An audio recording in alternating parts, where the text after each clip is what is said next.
साथियों नमस्कार। ये है मिशन सक्सेस स्ट्रेटजी और मैं हूं डॉक्टर मधु कटियार। आज के इस वीडियो में हम उत्तर प्रदेश जीआईसी प्रवक्ता परीक्षा नागरिक शास्त्र के सामान्य अध्ययन के 30 प्रश्न पत्रों को हल करेंगे।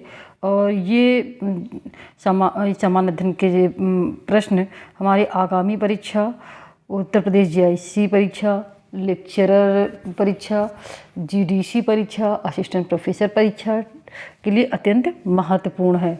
तो आइए देखते हैं इस वीडियो का पहला प्रश्न। सूची 1 का सूची 2 से सुमेल कीजिए तथा सूचियों के नीचे दिए गए कूट का प्रयोग करते हुए सही उत्तर का चयन कीजिए। भारत परिषद अधिनियम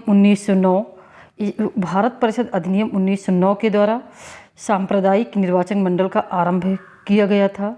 भारत सरकार अधिनियम 1919 इसे जो है प्रांतों में द्विशासन की स्थापना की गई थी। भारत सरकार अधिनियम 1935 केंद्र में द्विशासन स्थापना की गई थी। भारतीय स्वाधीनता अधिनियम 1947 इससे जो है केंद्रीय स्वायत्तता प्रदान की गई थी।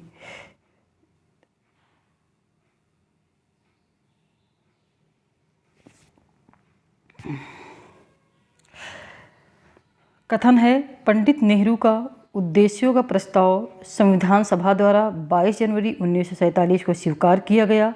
उस प्रस्ताव में सम्मिलित आदर्श पूर्णतः संविधान के आमुख में प्रतिबिंबित होते हैं। तो साथियों, उपयुक्त कथन और कारण दोनों सही है और कारण कथन का सही स्पष्टीकरण है। संविधान निर्माण का प्रारंभ 13 दिसंबर 1946 को पंडित जवाहरलाल नेहरू के उद्देश्य प्रस्ताव से हुआ। यही उद्देश्य प्रस्ताव भावी संविधान की रूपरेखा बनी। उद्देश्य प्रस्ताव 7 दिन तक अर्थात 19 दिसंबर 1946 तक गंभीर वाद विवाद के बाद संविधान सभा द्वारा 22 जनवरी 1947 को सर्वसम्मति से पारित कर दिया गया। आइए देखते हैं अगला प्रश्न। स्वाधीनता आंदोलन संबंधित निम्नलिखित कथनों में से कौन सा एक सही नहीं है? साइमन कमीशन का काले झंडे तथा तूफानी प्रदर्शनों से स्वागत किया गया। उपयुक्त बिल्कुल कथन सही है। संविधान के प्रारूप पर पंडित मोतीलाल नेहरू की रिपोर्ट लखनऊ में हुई सर्वदलीय कॉन्फ्रेंस में स्वीकार की गई। यह भी सही है। पूर्ण स्वराज का प्रस्ताव लखनऊ की कांग्रेस अधिवेशन में पारित हुआ, तो यह गलत है क्योंकि लखनऊ कांग्रेस अधिवेशन में नहीं बल्कि लाहौर कांग्रेस अधिवेशन में पूर्ण स्वराज का प्रस्ताव स्वीकार किया गया था। 1930 में दांडी मार्च सविनय अवज्ञा आंदोलन का प्रारंभ था, तो यह भी बिल्कुल सही है। तो उत्तर सी है हमारा, जिसमें पूछा गया था कौन सा सही नहीं है, क्योंकि पूर्ण स्वराज प्रस्ताव लाहौर अधिवेशन 1929 में पारित हुआ था। एक दलीय शासन प्रावधान करता है सरकार में और अधिक स्थायित्व के लिए, दल में और अधिक अनुशासन के लिए, सरकार द्वारा सुदृढ़ता के लिए, दल में और अधिक अनुशासनहीनता के लिए। तो आइए देखते हैं कूट। इसमें 1, 2 और 3 बिल्कुल सही है, जबकि चौथा जो है इसका बिल्कुल गलत है। तो एक दलीय शासन प्रावधान करता है सरकार में और अधिक स्थायित्व के लिए, दलों में और अधिक अनुशासन के लिए और सरकार द्वारा सुदृढ़ता प्रदान करने के लिए। एक दलीय प्रणाली में चूंकि एक ही राजनीतिक दल को महत्व प्राप्त होता है, इसलिए उसी दल की सरकार बनती है जो कि स्थायी होती है। एक दल द्वारा बनी सरकार शक्तिशाली तथा प्रभावशाली होती है। दलीय व्यवस्था में अधिक अनुशासन होता है। अब भारत में क्या है? एक लोकतांत्रिक गणतंत्र है, सही है। में एक प्रतिनिधि लोकतंत्र है, यह भी सही है। एक लोकतांत्रिक समाज है, नहीं, एक लोकतांत्रिक समाज नहीं है और समाजवाद से बंधा हुआ, ये सही है। तो विकल्प 1, 2 और 4 आपके बिल्कुल सही है, जबकि तीसरा आपका गलत है। मनरेगा एक कार्य उन्मुखी परियोजना है जो कि पूरे देश में कार्यान्वित हो रही है, तो यह कथन आपका बिल्कुल सही है। यह परियोजना राज्य सरकारों द्वारा कार्यान्वित की जा रही है, तो कारण भी बिल्कुल सही है, परंतु कारण कथन की सही व्याख्या नहीं है। आइए देखते हैं अगला प्रश्न।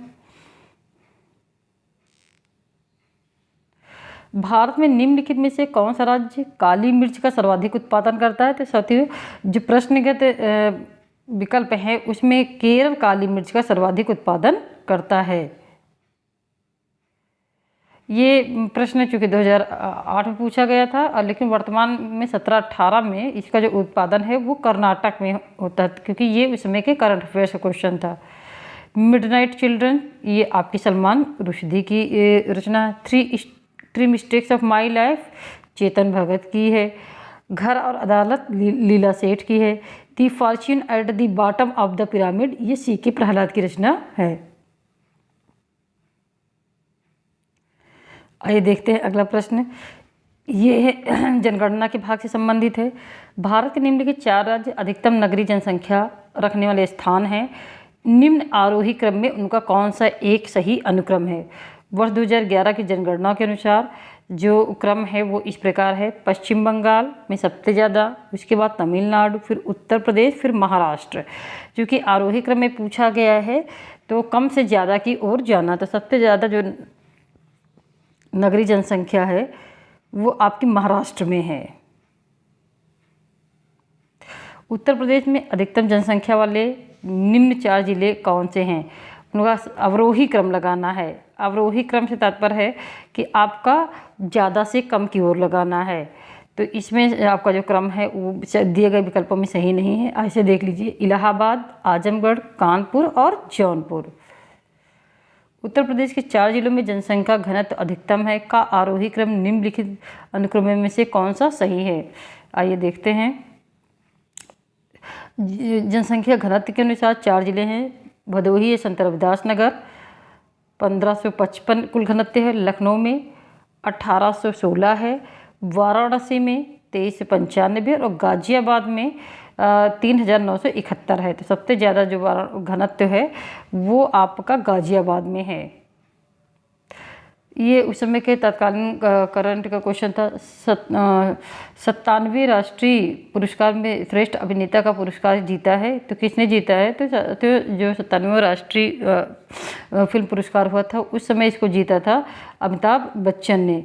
और इस समय 59वें आपके राष्ट्रीय फिल्म फेयर अवार्ड दिए गए हैं। और राष्ट्रीय फिल्म फेयर का जो सर्वश्रेष्ठ पुरस्कार जीता है वो मनोज बाजपेयी और धनुष ने सर्वश्रेष्ठ अभिनेता का जीता है।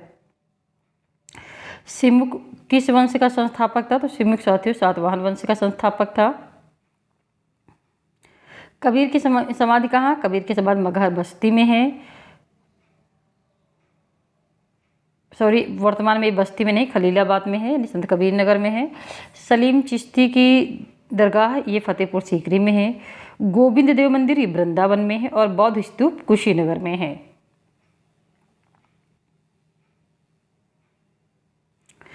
सूची 1 को सूची 2 से मिलाना है। इसमें कुछ युद्ध है और उनसे संबंधित तिथियां हैं।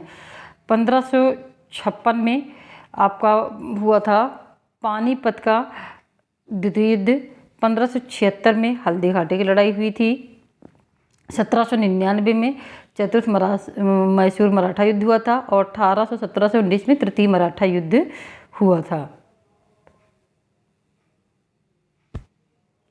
दिल्ली को अद्वितीय विशिष्टता प्राप्त है।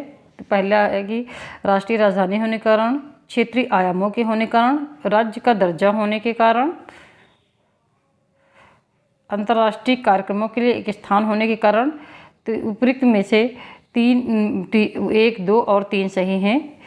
राष्ट्रीय राजधानी होने के कारण, क्षेत्रीय आयामों के होने के कारण और राज्य का दर्जा होने के कारण दिल्ली को अद्वितीय विशिष्टता का दर्जा प्राप्त है। कथन और कारण है। वहाँ देश का सबसे धनी मंदिर होने के कारण तिरुपति सदा चर्चा में रहता है।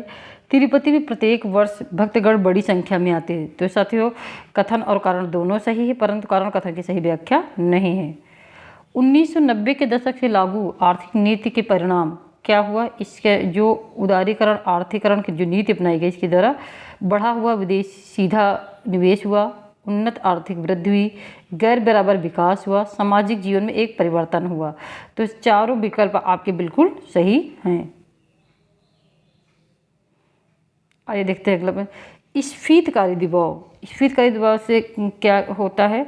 स्फीतकारी दबाव से सरकारी हलकों में चिंता का कारण बनते हैं, लोगों में असंतोष पैदा करते हैं, मीडिया द्वारा प्रयोग करने के लिए गर्म सामग्री उपलब्ध कराते हैं, राजनीतिक गतिविधियों को बढ़ाने के लिए एक मुद्दा बन जाता है। तो उपयुक्त चारों कथन बिल्कुल सही हैं। अर्थव्यवस्था में वस्तुओं एवं सेवाओं की पूर्ति में वृद्धि न हो पाने के दृष्टि मुद्रा की पूर्ति में निरंतर वृद्धि के फलस्वरूप अर्थव्यवस्था में मांग अधिक के कारण मूल स्तर पर लगातार तेज संचयित तथा स्थायी वृद्धि मुद्रास्फीति कहलाती है। इस अवस्था में वस्तुओं की मांग अधिक होने के कारण मूल्य तेजी से बढ़ता है तथा मुद्रा यानी क्रय शक्ति में कमी में मूल्य गिरता है। इसका प्रभाव सरकारी हलकों में चिंता पैदा करता है तथा जनता में सरकार के प्रति आक्रोश बढ़ता है, जिससे मीडिया को प्रयोग हेतु गर्म सामग्री उपलब्ध होती है और प्रतिपक्ष को एक राजनीतिक मुद्दा भी मिल जाता है। अतः चारों विकल्प बिल्कुल सही है। आइए देखते सूची 1 को सूची 2 से मिलाया गया है। कथकली से आपके कृष्ण नायर संबंधित है। कुचिपुड़ी राजा एवं राधा रेड्डी संबंधित है। भरतनाट्यम यामिनी कृष्णमूर्ति और कथक से उमा शर्मा संबंधित हैं। दिल्ली चली कहा था आपके सुभाष चंद्र बोस ने। आराम हराम है जवाहरलाल नेहरू ने। करो या मरो महात्मा गांधी। और स्वराज हमारा जन्मसिद्ध अधिकार है बाल गंगाधर तिलक।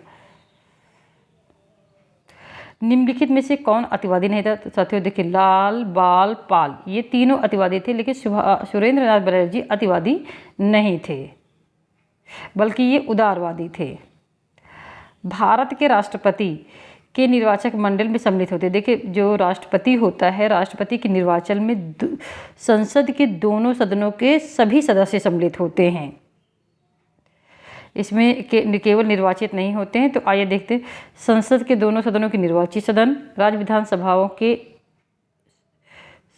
ये राष्ट्रपति के संबंध में कहा गया है। तो राष्ट्रपति के निर्वाचन में संसद के दोनों सदनों के निर्वाचित सदन और राज्यों की विधानसभाओं के निर्वाचित सदन सदस्य सम्मिलित होते। दिल्ली और पुदुचेरी संघीय क्षेत्रों के विधानसभाओं के निर्वाचित सदस्य भी सम्मिलित होते, लेकिन राज्य विधान परिषदों के निर्वाचित सदस्य इसमें सम्मिलित नहीं होते हैं। भारतीय राजनीतिक प्रणाली को कहा जाता है। तो साथियों, भारतीय राजनीतिक प्रणाली को अर्धसंघात्मक कहा जाता है और भारतीय राजनीतिक प्रणाली को अर्धसंघात्मक क्वेसी वियर ने कहा है। अगला प्रश्न मैथ से है, तो इसको देख लीजिएगा। मैथ के प्रश्न अलग से हल करने पड़ेंगे आपको।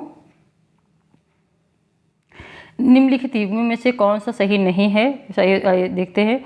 हार्मोन मूड के लिए सही है। एंजाइम उपापचय के लिए सही है। एंटीऑक्सीडेंट पाचन के लिए सही नहीं, जबकि ऊर्जा वसा के लिए सही है। एंटीऑक्सीडेंट का पाचन में प्रत्यक्ष रूप से कोई संबंध नहीं है। ये शरीर में पाचन व अन्य क्रियाओं में ऑक्सीकरण के फलस्वरूप उत्पन्न मुक्त मूलक के प्रभाव को नष्ट करने में सहायक होते हैं। मानव शरीर में आयोडीन कमी मुख्यतः कारण से हो सकती है। इससे क्या होगा? अगर आयोडीन कमी होगी तो गाइटर या घेंघा का रोग होगा और थायराइड ग्रंथि में सूजन आ जाएगी। जब कोई देश अपनी मुद्रा का अवमूल्यन करता है तो इसका प्रभाव होता है। तो साथियों, अगर कोई देश अपनी मुद्रा का अवमूल्यन कर दे तो इसके आयात महंगे हो जाएंगे और निर्यात सस्ते हो जाएंगे। इलायची का एक महत्वपूर्ण उत्पादक इडुक्की है। इडुक्की कहाँ है? तो इडुक्की साथियों ये केरल में है और यहाँ पर इलायची का बड़े पैमाने पर उत्पादन होता है। और इसी के साथ है साथियों ये वीडियो हमारा समाप्त हुआ। हमारा वीडियो कैसा लगा हमें ज़रूर बताइए। वीडियो को हमारी लाइक कीजिए, कमेंट कीजिए, शेयर कीजिए। धन्यवाद।